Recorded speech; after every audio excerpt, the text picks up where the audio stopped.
Hello and welcome. I'm Selin Nasi, London representative of Ankara Policy Center. I would like to welcome you all to our webinar, Finding Commercial Rationality in Natural Gas Projects in the Eastern Mediterranean, co-hosted by Ankara Policy Center and Global Trade Forum. For those who are not familiar with, Ankara Policy Center is an independent think tank based in Ankara, founded by retired ambassadors after working for many years in the Ministry of Foreign Affairs to contribute Turkey's position in international affairs. Global Trade Forum serves as an industrial think tank in Istanbul that aims to build global exposure for the Turkish market and make it more fertile for the next industrial revolution. We have distinguished speakers with us today, joining from Israel and Turkey. Let me briefly introduce them. We have Ambassador Mikhail Harari. He served in key positions in the Israeli Ministry of Foreign Affairs. He served as the head of the International Bureau in the Center for Political Research. He also served as a deputy head of policy planning. Formerly, he served as an ambassador to Cyprus between 2010 to 2015. Currently, he's a policy fellow at MITWIM and a member of Diplomat and Consultant on Energy and Foreign Policy. We have Ambassador Mithat Rende. Ambassador Rende is the former ambassador and permanent representative of Turkey to the OECD. He served as chairman of the executive committee of the OECD. Formerly, he held the position of Director General for Multilateral Economic Affairs at the Ministry of Foreign Affairs, and currently he is the board member of the Industrial Development Bank of Turkey. And we have Hay Eytan Cohen Yanarojak, who is a Turkey expert at the Jerusalem Institute for Strategy and Security and the Moshe Dayan Center for Middle Eastern and African Studies at Tel Aviv University. He teaches at Tel Aviv University and at Ben Gurion University of Negev. Dr. Yanarojak is the editor of Turkiscope, Insights on Turkish Affairs. In 2015, he was awarded the Dan David Prize Scholarship in the category of Past, Retrieving the Past Historians and their Sources. And he is the author of The Evolution of the Turkish School Textbooks from Atatürk to Erdogan, which came out in 2022. Before we get started, just a few housekeeping rules. After the first round of questions, I'm going to open the floor to questions from the audience. You are all familiar with Zoom, I assume. We have a chat box. You can share your comments and questions there, and I will do my best to raise them in order. I shall now give the floor to Ambassador Rende, who would like to say a few words as a representative of Ankara Policy Center. Ambassador Rende, the floor is yours. Could you please unmute yourself? Thank you very much indeed, Dr. Nasi. We still cannot hear you. Can you? I can hear you. Can you hear me? Yes. Can you hear me? I cannot hear you. I can hear you. Now I hear you. Yes. Excellent. Thank you, Dr. Nasi. Let me start by expressing my most sincere thanks to Ankara Policy Center. I am a member of, proud of being also a member of the Ankara Policy Center, and to the Global Trade Forum for having organized this timely webinar. And thank you, Dr. Nasi, for having accepted to moderate this important event. Let me say a few words about Turkish-Israeli relations and then leave it with you. First of all, traditional good relations between Turkey and Israel have suffered major setbacks during the last decade. And the harsh rhetoric at leadership level adversely affected even the situation. But people-to-people relations remain strong, and trade remains strong. In fact, I was told by our experts that in 2013 the foreign trade volume reached $9.5 billion. It was $2 billion only in 2010. So in 13 years' time, apparently the business community achieved a great deal. Now, what do we have at this point in time? In view of the dramatic changes in the region and the diminishing interest of Biden, while China remained quite assertive together with Russia. So, given their policies and activities, both Turkey and Israel, they reassessed the situation and repositioned themselves and decided to normalize relations. I think there was also a major policy shift on the part of the Turkish leadership to break the isolation in the region, and eventually they decided to normalize relations not only with Israel but also with Egypt, with Saudi Arabia, and the United Arab Emirates. So then, what is missing here as regards Turkish-Israeli relations is trust. Trust and confidence. One can say it is in short supply for the time being, but of course, if there's a will, then this trust and confidence could be restored, and we need to do that. And I think what can be done, maybe a new page should be opened, a new page, and a positive agenda should be set, and we can start by dealing with less controversial issues. And one of the areas is of course energy, and today's topic is energy cooperation. So energy is a force multiplier, by the way. Just let me underline that energy is a force multiplier, and it is a serious security, geostrategic security matter, and it would be in the interest of both countries if they can engage with each other and try to tap the potential together by realizing major projects. So let me leave it here, Dr. Nasi, and to you, and wait until you have put the questions to us as regards energy and other issues. Thank you very much, Ambassador, for giving us an overview of bilateral relations and the significance of energy cooperation. I would like to turn to you, Ambassador Harari. As we all know, Russian invasion of Ukraine has led to a significant shift in energy security strategies across Europe. Western countries have moved to reduce their dependence on Russian energy imports. And in this backdrop, the EastMed has gained a newfound relevance. Surprisingly, however, the United States backed away from the contentious EastMed gas pipeline project last year, citing commercial and environmental concerns. If materialized, it would have been the longest and the deepest pipeline ever built. So it wasn't an easy sell all along. Another alternative is to carry Israeli gas to Europe via Turkey through subsea pipelines. Indeed, the two countries were about to ink a deal back in 2017, following a normalization deal in 2016. However, the project was eventually shelved as bilateral relations suffered another blow and the normalization process came to a halt. My question is, what has changed now that the pipeline project is back on the table, or it seems to be? And more importantly, will the parties involved not only talk the talk, but walk the walk this time around? Thank you very much, Dr. Nasi. Thank you very much for the invitation to this distinguished panel, and for a very much actual, I would say, timely topic. Actually, you gave a lot of, major part of the answer with your introduction.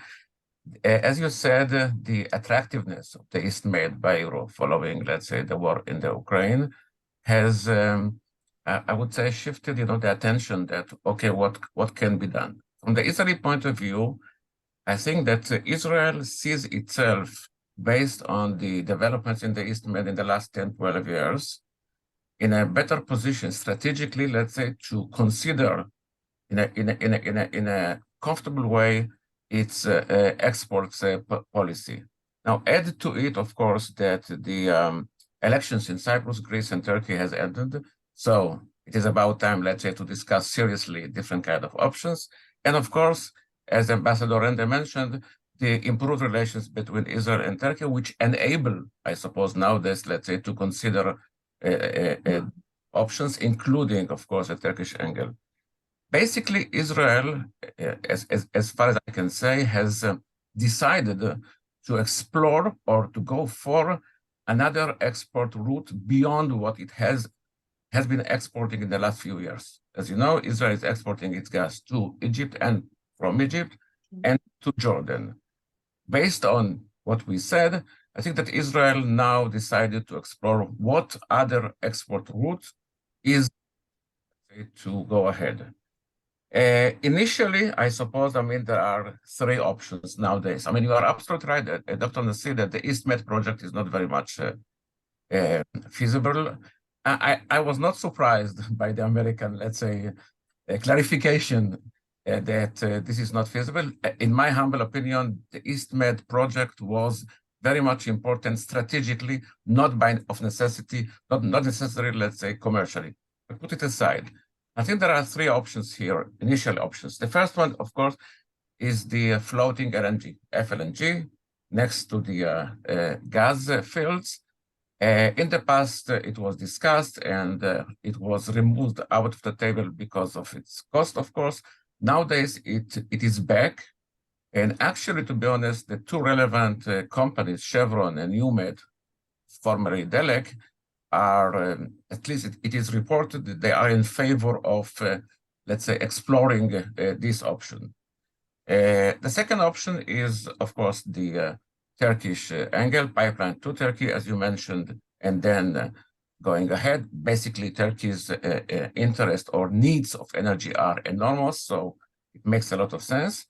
And the third option, as it was, again, put back in the table just in the last few months, is via Cyprus, pipeline to Cyprus, and then LNG terminal in Cyprus, and then you can export it from wherever you want. Clearly, each option does have its own advantages and disadvantages, commercially and politically strategic one. I think that when we examine these options, we should take into consideration maybe 3 or 4 relevant main points, I would say. The first one is the close relationship that Israel has developed in the recent 10, 12 years with Greece and Cyprus. Now, I emphasize it because from the Israeli point of view, this cooperation covers a lot of fields, not only commercial, political, security, etc., etc. For the time being, at present, there is no substitute, I would say, to these relations from the Israeli point of view. Clearly, to be honest, let's say, I suppose the Cypriot option, as I mentioned before, will not be able to go ahead without, I don't want to say, I mean, Turkish approval or Turkish angle or whatever, I mean, and I will mention it lately again when I approach the creative diplomacy that it is needed in a way. The second point, of course, is the strategic relations with Egypt that for Israel is extremely important. I mean, from Israel's point of view, it does want to strengthen, to keep those peace relations, and especially with al-Sisi administration. The third point is the improved relations with Turkey. Absolutely. I mean, and I think that there is much more understanding here in Israel of the importance to extend and to deepen these relations. As Ambassador Rende mentioned, there is a lack of confidence, trust. This is what I suppose both sides should be developing in the next few months. I suppose, I mean, Prime Minister Netanyahu will meet President Erdogan soon, either in New York, but clearly as well in Ankara. And the fourth point, I think, which is quite interesting, to be honest, this is the Israeli-Lebanese Maritime Agreement. Now, I will come to that, Ambassador Harari. If you can, so you want me to put it aside? For the other round, because it is a very critical component. Okay. So I will only mention it at the headline, and I will keep it later on. But basically, just to say that it opens at least thinking of what can be done in the region. My last point is about the domestic situation in Israel. Now, I mention it not because we are going to speak about this, whatever we call it, revolution or not, I mean, but because the situation in Israel, politically speaking, is quite fragile.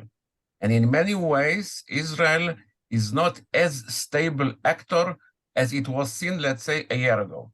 Now, I'm not saying it means that it is impossible later to discuss seriously different kinds of strategic options, but I think that we should take it in consideration. Just look at the Israel-US relations, which are, well, quite suffering. I mean, I suppose next week Netanyahu will meet President Biden, but still. So just this is, as a kind of, I suppose, food for thought for the second round or rounds.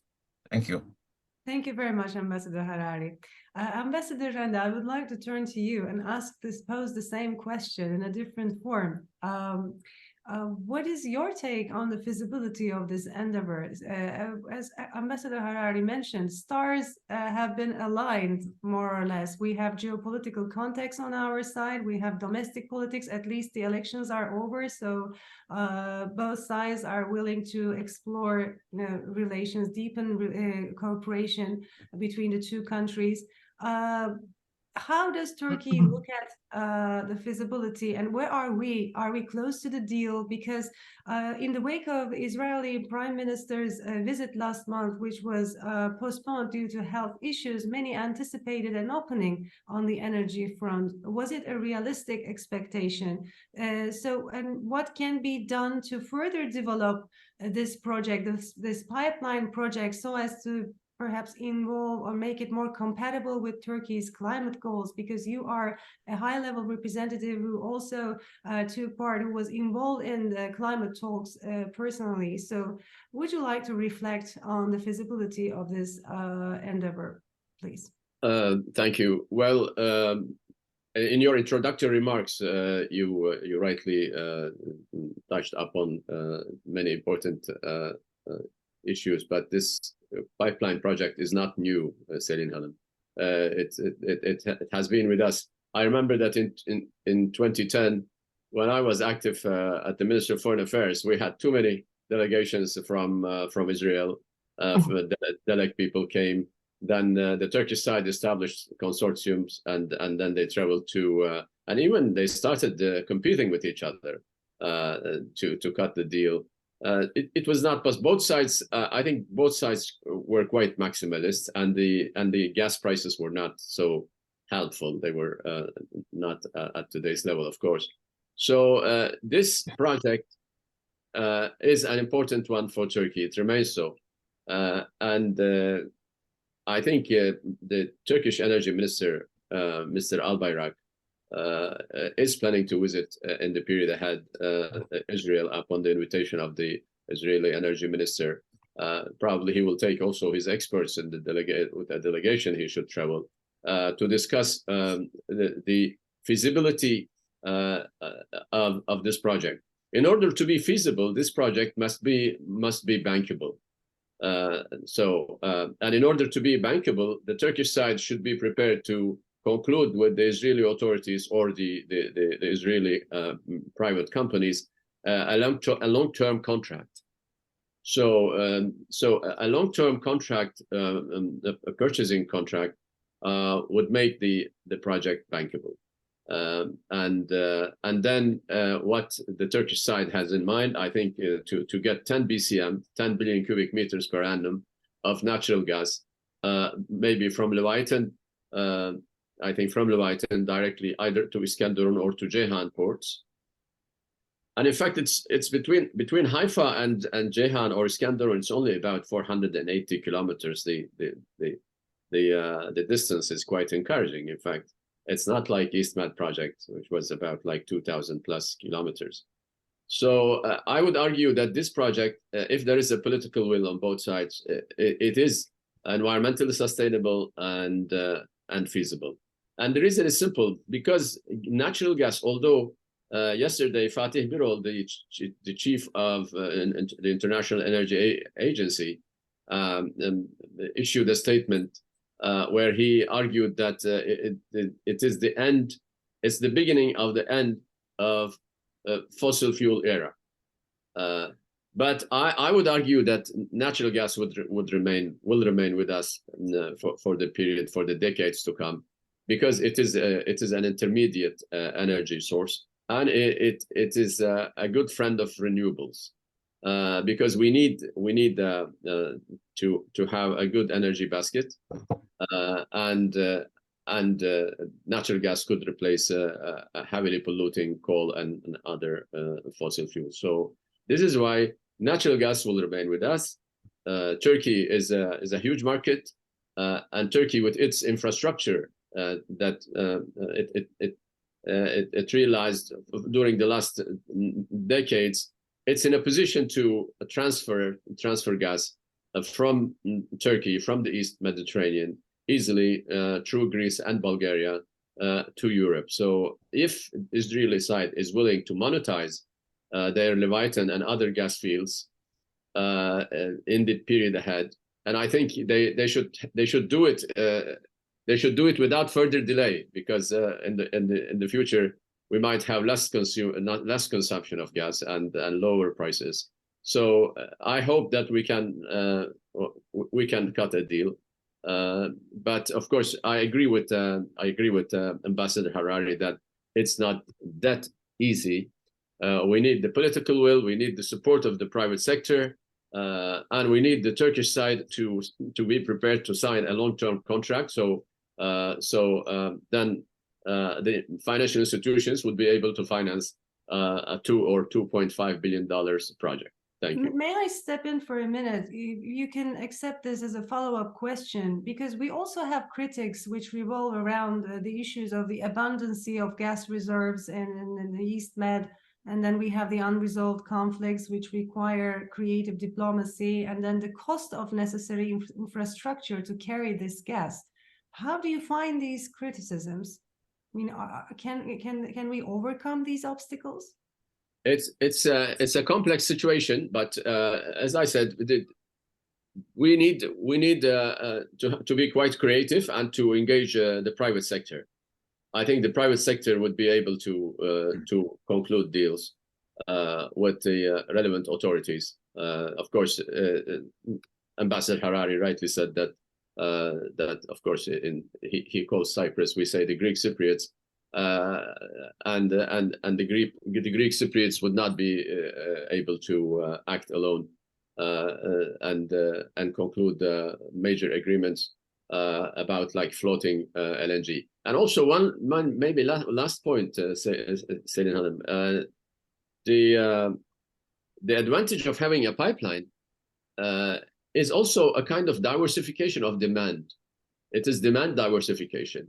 So we understand that Israel has been trading through Egypt and in the form of LNG, monetizing their resources, but they would need maybe a kind of pipeline and send it through a pipeline, because it would cost less, and then you would connect easily with major markets. Thank you very much. Dr. Yanar Hoca, with your Turkish-Israeli background, you are an expert who we turn to when we really want to know what is really happening in Israel. Pipeline projects are considered vulnerable to political instability and security risks. Turkey's democratic backsliding in the last 2 decades, particularly the concentration of power and decision-making, has been a concern for investors, on the grounds that pipelines may be used as a political leverage in times of crisis. And looking at the political ups and downs in Turkish-Israeli relations in the last 2 decades, can we blame them? I don't think so.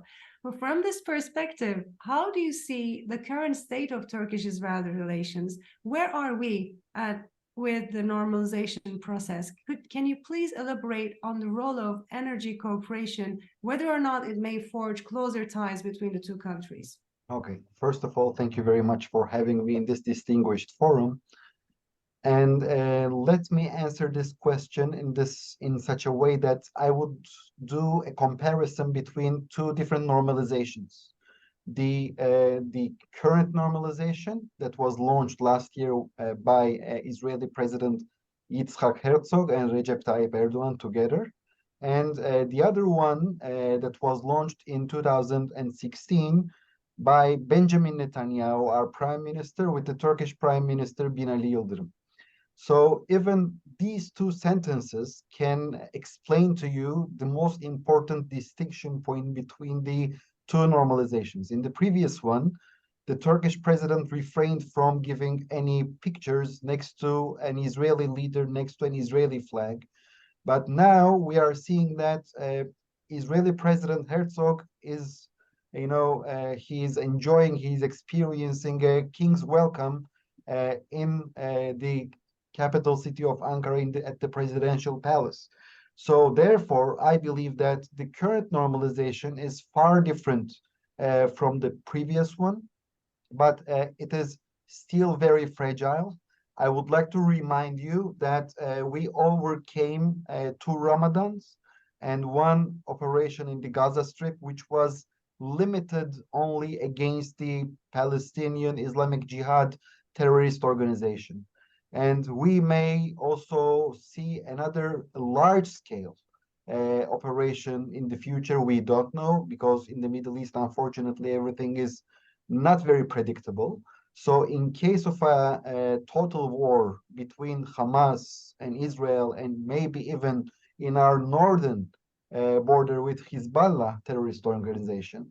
So I'm very curious, how would the current Turkish leadership would react? So this is a huge question mark at the heads of the Israeli decision makers.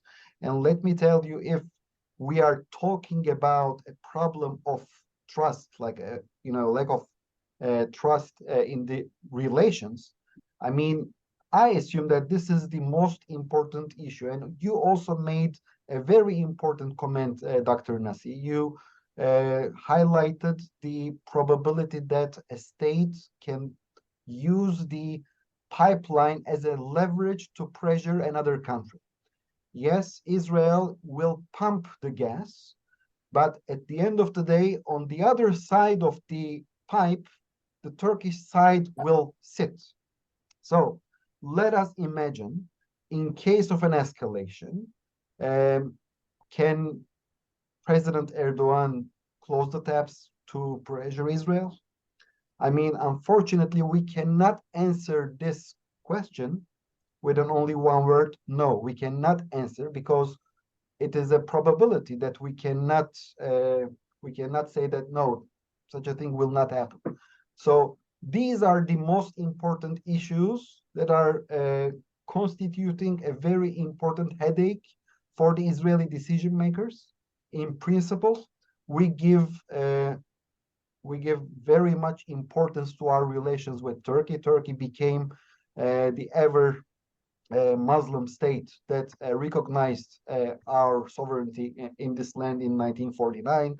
Now we all cherish the Abraham Accords, and we are always talking about the United Arab Emirates, Bahrain, Morocco, Saudi Arabia. But let us not forget that the first Muslim country that we had proper relations was Turkey, and we did not sign a peace treaty with Turkey to have proper relations. We never fought with Turkey. This is a unique relationship that must be safeguarded. Okay, I do understand the importance of the bilateral relations, but I also, as a researcher, as an expert on Turkey, that who is based in Israel, I also have to tell these kind of realities.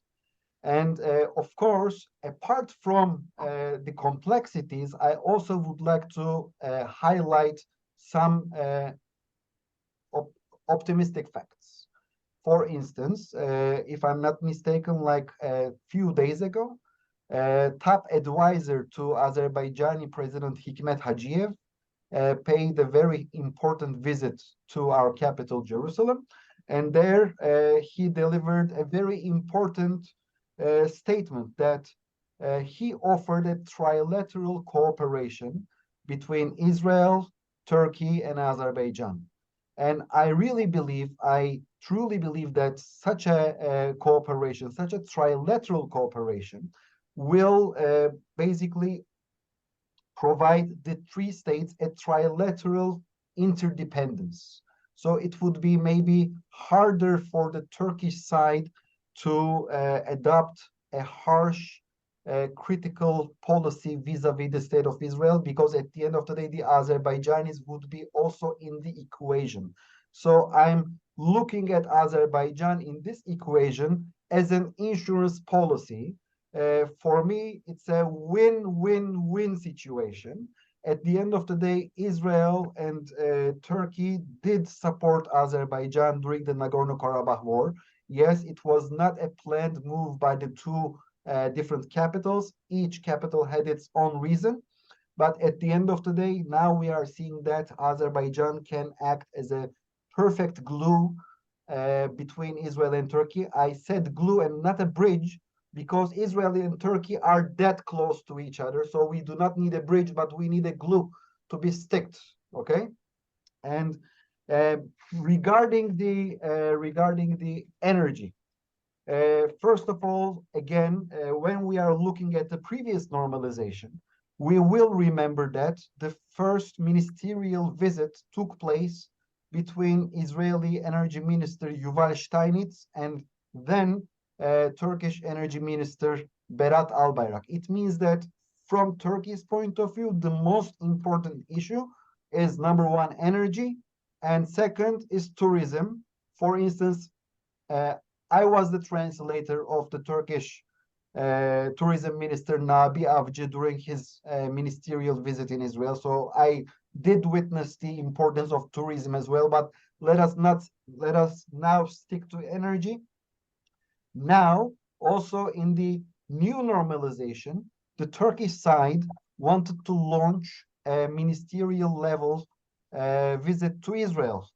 Maybe you may remember, together with Turkish Foreign Minister Mevlut Çavuşoğlu, the Turkish energy minister had to come here to meet with his Israeli counterpart. But this time, the Israeli side was more cautious, and as far as I understand, maybe Ambassador Harari knows better than me in this case, the Israeli side did not allow the Turkish side to come also, not only with the foreign ministry, but also with the energy ministry. So it was then limited only to the foreign minister Çavuşoğlu's visit, but energy sector was put aside. So it was a clear message from Israel: yes to normalization. We truly believe in normalization. We do believe in our relationship with Turkey. But because all of the things that we have experienced during the last decade, and because of what we have experienced during the last fragile normalization that unfortunately collapsed, now, if we would like to succeed, let us, proceed step by step, slowly. Let us build these trust-building measures.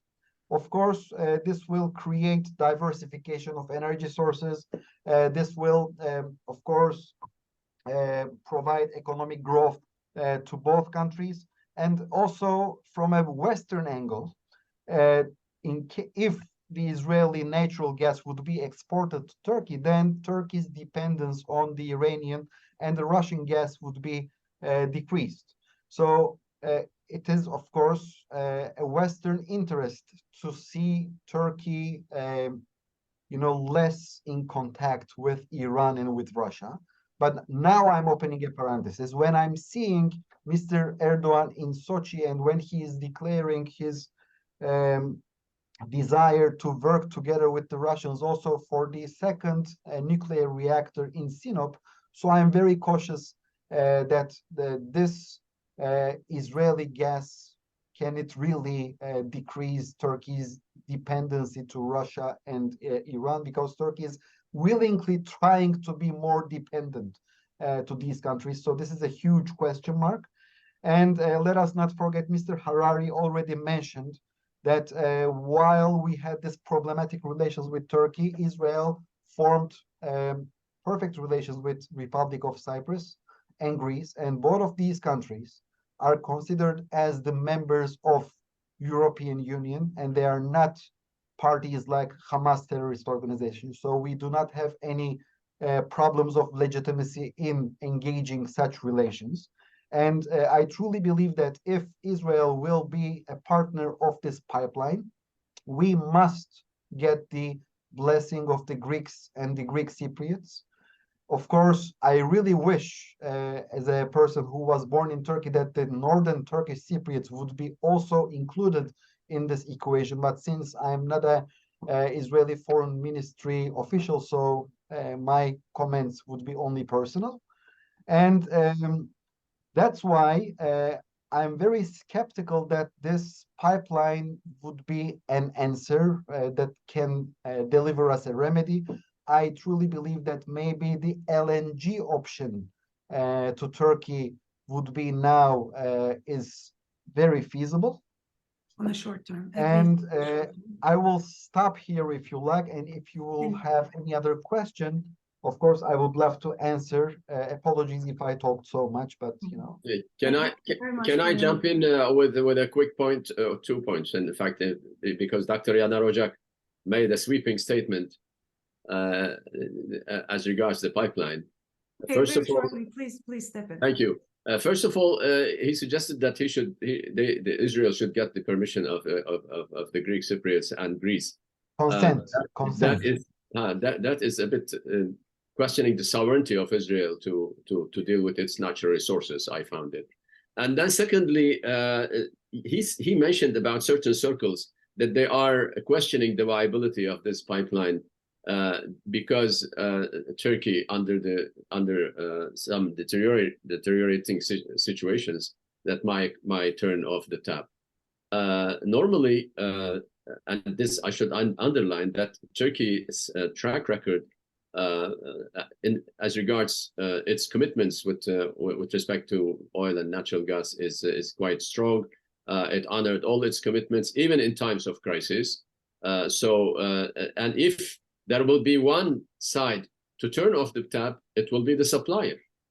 The supplier could turn off the tap, and a case in point is the decision of Russia on the 1st of January in 2006, and then in 2009 when they decided to turn off the tap. So it was the supplier who prevented the flow of gas. This is why I don't take this argument as a serious one. But of course, it is up to the Israelis, our friends, to monetize, and I think it would be in their interest to monetize in the near future their gas fields, because of the dramatic changes we see with regard to the climate crisis and other things. So let me stop here, and maybe we should focus instead on the role interdependency plays in this equation. If the interdependency between Turkey and Israel increases thanks to a prospective deal on an energy pipeline, then this will decrease the risk of escalation of conflicts between the two countries, and somehow may contribute to regional stability. And as far as I understand, even though there are certain risks, as long as there is the economic profitability in the commercial wise, then Israel is willing to undertake the political risks. This is what I understood from Dr. Yanar Ocak's presentation. I would like to turn to you again, Ambassador Harari, and come back to the Lebanon deal with maritime border deal between Turkey and Israel and Lebanon. The East Med, as we discussed, has an untapped potential of energy resources, but the region is also beset with armed conflicts and political disputes. The United States spearheaded gas diplomacy to advance separate gas deals between Israel and Jordan, Israel and Egypt, and the most recent one is, as we mentioned, between Israel and Lebanon. And there are several critics against the deal. I mean, it's not working properly, this and that. Lebanon is an important case here because even if the two sides decided to leave their political grievances aside and agreed on a boundary accord which allowed them to explore their energy resources in contested waters. So can we apply the deal between Israel and Lebanon to perhaps as a model to lead to a breakthrough in Cyprus? Thank you very much. In a way, yes. I think the Israel-Lebanese Maritime Agreement is extremely important because it has proved that nevertheless, Israel and Lebanon do not recognize each other. Nevertheless, they are still in enemy situations, etc., etc. They were able to take advantage of a certain circumstances where both interests have met from different, of course, reasons, very much different reasons, and the international and regional circumstances with, let's say, the mediation of the Americans, where the Americans did have, of course, an interest to go ahead with this agreement. Now, this agreement, basically, the beauty of it, okay, nevertheless, there are, of course, criticism, is that both sides were able to exclude other topics which are in conflict between them and to focus only on one topic, important enough, let's say, in order to serve their both interests. Now, the model, in a way, and I don't want to exaggerate too much with the model because there are differences and similarities are always, tricky. But the so-called model is that if we are able, in a certain conflict, once there are, let's say, beneficial interests, let's say, to focus on one issue, which is important enough for the relevant players. And the one issue nowadays is natural gas, without solving the whole conflict, okay?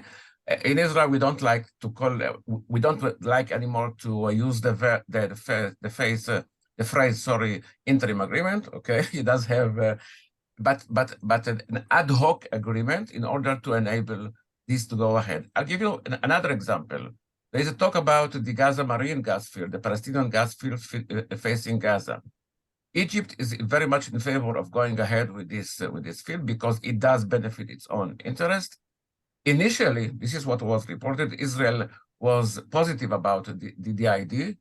How Israel and Egypt will be able to negotiate this way or another with let's say, non-state actor like Hamas and with the PA and to tailor this agreement, well, I'm not very much optimistic, but at least this is on the table right now, and there is an ongoing efforts to do it. And surprisingly, again, this present government gave some kind of green light to the Egyptians.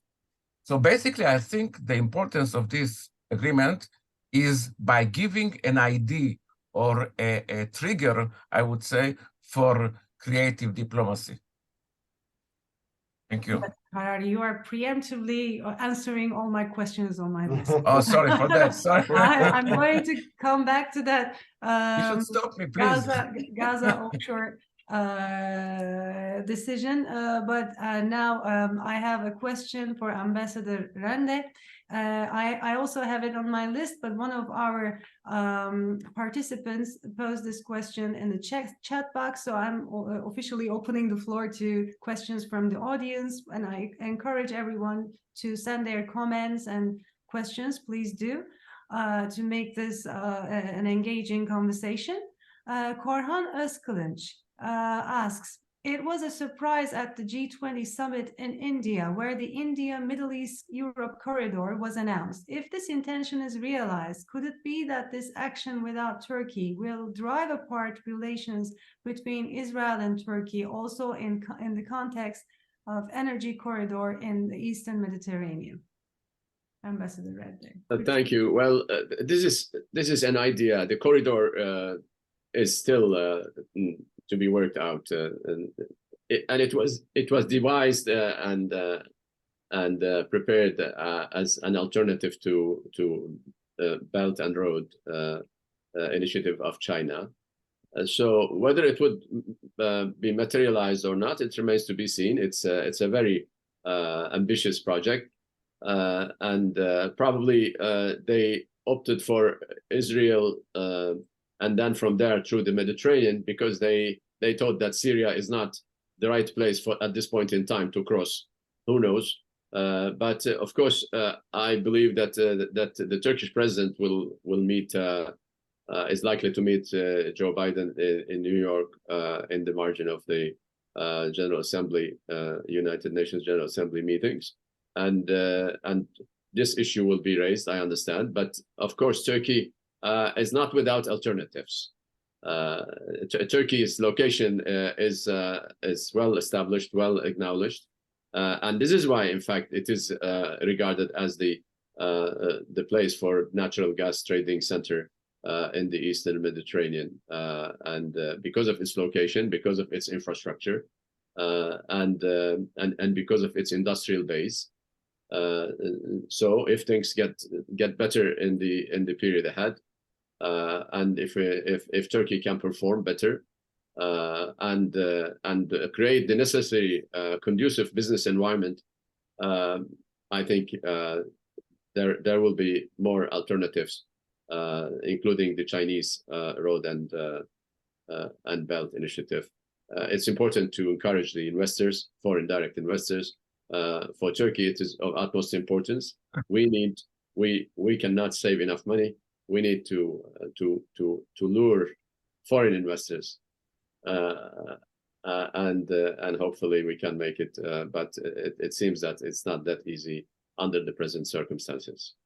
My curiosity here, I would like to ask, even if it's in the early stages of in the making of this project, do you think there is a political preference in this decision, in this announcement? That which, exclusion of Turkey is political, because let's all remind us that the East Med Gas Forum, Turkey perceived the emergence of that platform as a hostile power bloc aiming to circumvent Turkey. And is it now what we see is a comeback of an East Med Gas Forum in another shape? May I? Who would like to, please? Yes. Oh, sorry. I mean, it's highest turn, if you don't mind, Ambassador Harari, because he's been waiting his turn very patiently, and then we can come back to you and have your response as well. Since we have here these two senior gentlemen, so of course I'll wait. Eitan, please. I'm the most Eitan, junior here, and please, Eitan, go ahead. I'm aware of it. I totally respect to both. In Turkey, we offer water to the young, so I think this is... That's right. So, Eitan, please go ahead, Eitan. We'll follow the Turkish way. Yeah. So, okay. So let me answer this question in such a way. We should look at the source of the starting point of this route. It is originated in India, and this whole enterprise, I think it is very much rooted in this initiative, I2U2, India, Israel, United Arab Emirates, and the United States. So it is a very political formation. First of all, we should see it, okay? And besides that, we also have to underline the importance of the Abraham Accords. And nowadays, now we are talking about it out loud, which is a revolution in the Middle East, that Saudi Arabia is going to normalize its relations with the state of Israel. So this is a very big news. It's a matter of time if we're gonna see it under this current leadership of Biden administration, or in the aftermath of the U.S. elections. My point of view that Mohammed bin Salman will never give this present to Joe Biden, and that's why we will see artificial problems. And in my opinion, Mohammed bin Salman is waiting for Donald Trump. It's a huge question mark whether Donald Trump will be able to become a U.S. president because of the ongoing trials in the U.S. That's another issue. But if I was Mohammed bin Salman, yes, I would love to maximize my own interests while waiting for Donald Trump, because Biden even did not shake his hand. You may all remember that they did this punch thing in Riyadh. So in my opinion, it was incredible. Anyways, if I'm going back to that issue, I think the Indians already managed to start this initiative with the United Arab Emirates, then with Saudi Arabia, then with the Kingdom of Jordan, and then with Israel. And after Israel, instead of going to Turkey, this is going to Greece. So here, I do not think that this is because of Israel. I think this is because of Turkey's foreign policy vis-a-vis Pakistan. And I truly believe that Turkey's very pro-Pakistani stance really disturbs New Delhi. And if you're gonna look at New Delhi's foreign policy patterns, you will gonna see that the Indians systematically are trying to strengthen Turkey's adversaries. For instance, in my opinion, the most important example is Armenia. Indians are selling arms to Armenia. Of course, you may say that how come Armenia can pose a threat against Turkey or not, but it's against the Turkish interests at the end of the day, because Armenia, we all know that is at war, is a hostile country of Azerbaijan and so forth. So I truly believe that Turkey's Pakistan policy is the main obstacle for Turkey's inclusion in this initiative. And that is why Greece was chosen. And so this is this is what I think. Of course, you may disagree, but I truly believe that maybe it's less profitable without Turkey. But again, this is very much designed on political choices. Ambassador Harari, let's hear you. Very briefly, A, this is very political one, purely political one. B, the main address is China. It's not neither Turkey nor Greece nor whoever. It's just China. And this is a ambitious plan which will not be implemented, or I hope it will be implemented, but this is very much, way ahead. And the third point concerning the Israeli-Saudi, let's say, adventure, pay attention that Israel was mentioned in order, in my opinion, to send a message to Israel that if you behave yourself, okay, or if it is possible to go ahead, here what you can get.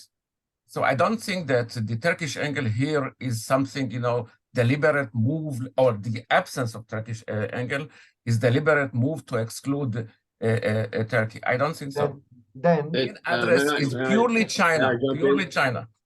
May I jump in? I support Ambassador Harari's points and views in this regard. It's a political project.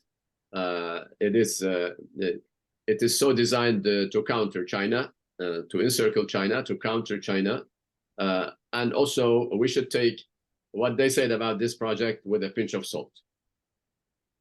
Thank you very much. So the exclusion of Turkey is because of the Belt and Road Initiative is passing from Turkey. Is this what you're trying to say? I want to learn from you. I'm not trying to challenge you. It's too, Dr. Yanarojak, it's too premature. It's too early to talk about this project. Then why Turkey? It is a political one. So it is a political project. What is the rational answer? Let's not talk all together. No, it is devised. It is devised. It's not the first project which was formulated to counter China. China, the United States authorities, the U.S. administration is quite nervous because China achieved a great deal in the Gulf and in the Middle East by bringing together adversaries, and then they are quite active and they will continue to be assertive. So this is why I think it was a big mistake on the part of President Biden to say, well, now I have to deal with China, so the Middle East can wait and I don't need the oil anymore. And Israeli security, we can deal with it later. So this was, I think it was not very considerate of him. Yes, we can always do without such major grandiose projects. Turkey is a regional player like your country. And it's not the end of the world. I mean, we can always formulate a new let's say, alliances and cooperation with other countries in the region. it would be a good idea if we organize another event in the near future on China's growing political and economic clout in the Middle East, perhaps. Yes. This gives us an idea. Hi, I would like to get back to you, and I saved a tough question for you. Now, Turkey has always been a champion of Palestinian rights in the region. As Ambassador Harari touched upon the issue, Israel is being ruled by the most conservative and rightist government in its history. Yet Israeli government silently gave nod to develop natural gas field off the coast of the Gaza Strip in June, in coordination with Egypt and the Palestinian Authority. So if we take into account the energy cooperation deals, the pipeline projects and everything, is there anything for Palestinians if the two countries, Turkey and Israel, reach a deal? Because as a two-state solution lost its steam, Israelis tended to focus more on ameliorating, improving life standards of Palestinians. So maybe we can link these two issues, and I would like to hear your opinion on this. Okay. Indeed, it's a tough question, Celine, and sorry about that. Okay, I'll do my best to answer your question. So actually, when we are speaking about Palestinians, we have two different Palestinians. We have two different parties. The Palestinian Authority, which is located in the West Bank, is one actor, and Hamas, which is located in Gaza Strip, is another. So it really depends. Nowadays, the Israeli government is trying to strengthen the status of the Palestinian Authority by providing them arms, etc. And I also see here, I also would like to remind you the latest normalizations terms with Turkey. For instance, the West Bank Palestinians were given right to fly to Turkey via Israel's Uvda airport, which is located next to the city of Eilat. And that's of course a very important plus for the life conditions of the Palestinians. But since we do see constant terrorist attacks against the Israeli civilians nowadays, unfortunately, nowadays we are here experiencing a peak against, a peak in the terrorist attacks against our civilians. So therefore, unfortunately, I cannot see a breakthrough here because of the very gentle security situation in the West Bank. And regarding the Gaza Strip, Hamas terrorist organization, as you know, they do not recognize the state of Israel in every kind of occasion. They are doing their best to do unrest in Temple Mount in Jerusalem and also at the border with the Gaza Strip. And they are launching rocket attacks against Israel. So nowadays, if we are in a calm situation in the Gaza Strip, because we do not have a calm situation in the West Bank. So therefore, unfortunately, in case of the Palestinians, I do not really foresee a breakthrough, not in political terms and not in energy-related issues. Apologies. Thank you very much. I have one comment in the Q&A section. Ambassador Harari wanted to add something, Celine, maybe. Sorry. Oh, sorry. Yeah, I just don't know. Again, very briefly. I think that concerning the energy and Hamas, etc., the Israeli-Lebanese agreement has proved that Israel is very much able to negotiate, to put it this way, with non-state actor, which does not recognize it, pending it does serve its own interest. I agree that with being skeptic about the possibility to go ahead because of the present Israeli government and because, and this is connected to the Turkish angle, I cannot see a situation where the calm situation on the ground will remain as it is with what's going on here in the region. And this is very much relevant to Israeli-Turkish relations. Now, this is not to say that it's impossible to get confidence between both sides, but that this is a real challenge. Without any substantial, let's say, I don't know what to say, even the word progress, an explosion must take place, not because I want it, because this is how I see it. So the dilemma between security and development. It has Sure. always been all along. Sure. Which one shall we prioritize? Security or development, or which one helps the other to reconcile conflicts? I have questions and comments coming up. I would like to share it with you. Who would like to address, please do jump in. I will try to put them in order. One is from Herbert Regenbogen. He says, why not end the Cyprus dispute as a condition for the pipeline for peace, as tens of thousands on the island are dying to climate change and direct investments are required to offset the economical and energy security threats? This is more of a comment that we, I think, responded to. Another is from Arun Demir to Ambassador Harari. He says, how would Israel assess the Arab gas pipeline as an alternative route made the transportation of Israeli gas via Egypt, Lebanon, and Syria to Turkey, where Turkey has started to develop its ties with Israel, Syria, and Egypt at the same time? This is a good one. Maybe we should start. Yeah.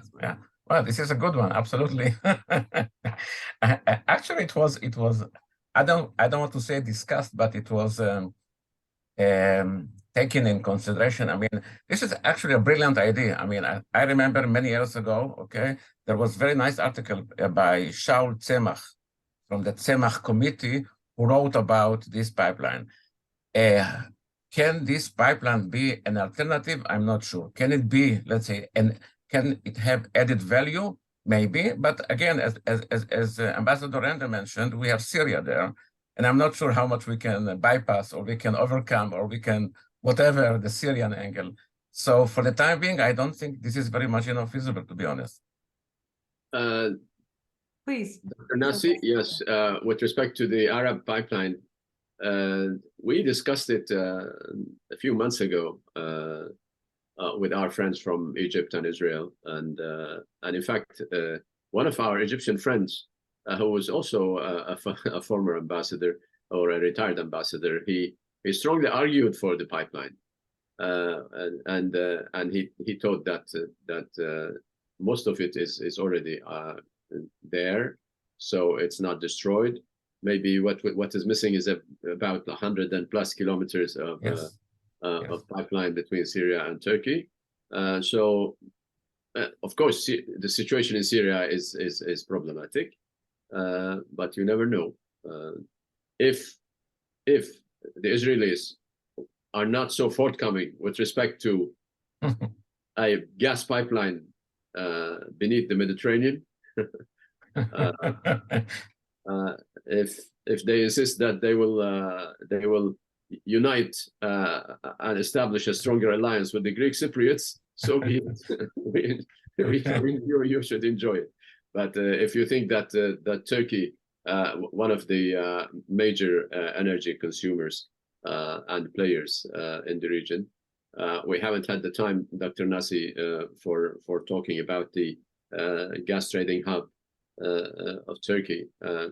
Anyway, I don't know whether we have the time or not. But anyway, we are short on time, but we're short to on hear time. your thoughts on Turkey's target aim of objective of becoming an energy hub in the region, whether it is feasible or not, whether it is realistic or not, given the political obstacles, political uncertainties, and then economic changing conditions in the global gas market. Well, Turkey, I mean, put aside energy cooperation. Turkey is in many aspects, in many fields, it's a natural partner, a trading partner with Israel. There are too many. We haven't dealt with other fields, but the problem is trust. I agree with my friends that in times of crisis, if, for example,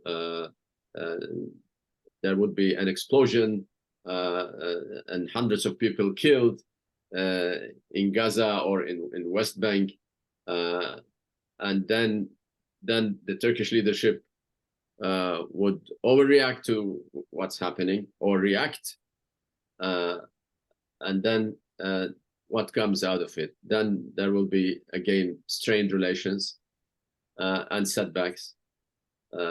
So then we have to normalize again. But I hope that this is not a tool to resolve issues in the region. Ambassador Rende, may I step in, if I may? Apart from the Israeli-Palestinian conflict, don't you think Turkey's friendly relations with Russia constitutes a greater, maybe causing more resent among the Western partners, that this energy hub objective is being criticized? I mean, because this will increase Europe's reliance on Russian gas, which they're trying to abandon in a way, or decrease. Well, Dr. Nasi, I'm not formulating the Turkish foreign policy as regards Russia. Of course, Russia is our neighbor. It's an important. They are an important power, and of course, nothing can be justified of what they have done, invading a neighbor. But I think our allies are also quite, I wouldn't say happy, but pleased that there is a dialogue between at least one member of NATO and Russia directly. And probably this dialogue should continue in the interest of the Western community too. If there are certain messages to be communicated, and then if Turkey is trying to act, let's say, to create this equidistance between Ukraine and Russia, I of course do not suggest that we support Russia or we should support Russia in this endeavor. No, at all. It cannot be justified. This invading a country and destroying the whole country it's not explicable. You cannot justify it at all.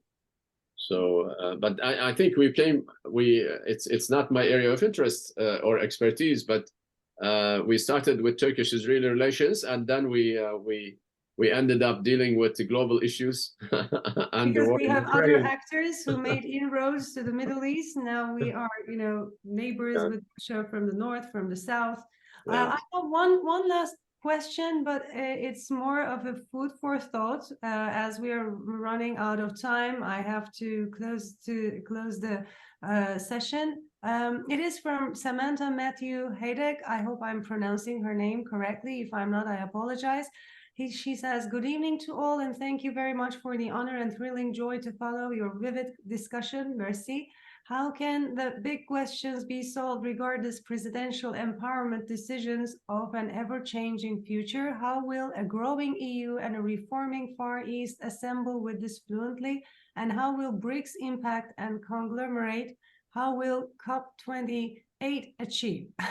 What will COP28 achieve? Please feel free to jump in if you have any response to this all-encompassing comment and question. We need 2 more hours to answer all the questions. I think, Nasi. But of course, I mean, let's face it, that there is a new international order in the making.